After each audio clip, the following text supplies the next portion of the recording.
Hey guys, today we're going to be making an unbaked fruit cake.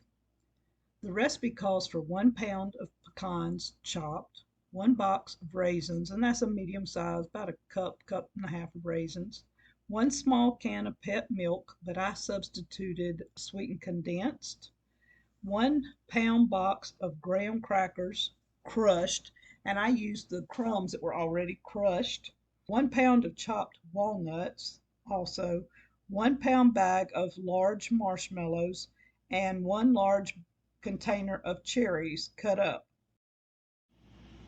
First, I prepped the nuts. I chopped up the walnuts and the pecans. I also chopped all the cherries in the blender because I didn't want to chop them by hand.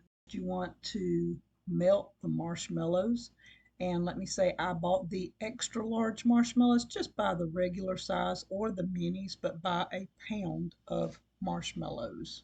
I got the marshmallows melted. I poured in the 2 types of nuts and started mixing them.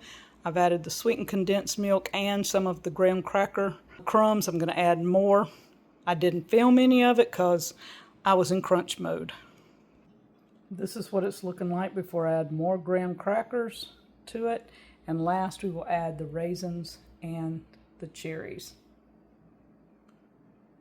Okay, I've added the raisins and the cherries. My arm give out. Danny ain't come in, so I'm on my own. I got to continue mixing this up. I did taste test it. I like the taste.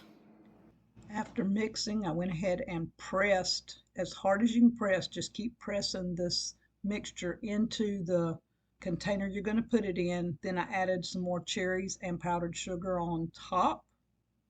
Put it in the fridge and forget about it for a few days. This is a quick and easy way to make a fruit cake. I took it out, sliced it up in pieces, and then turned around and sliced it into bite-sized pieces for company in case they did not like the cake, and everybody loved this no-bake fruit cake. It has a wonderful taste. Tastes almost like a Rice Krispie treat with the marshmallows and the Rice Krispies, only it's marshmallows and graham crackers. So enjoy the holidays or anytime with an unbaked fruit cake.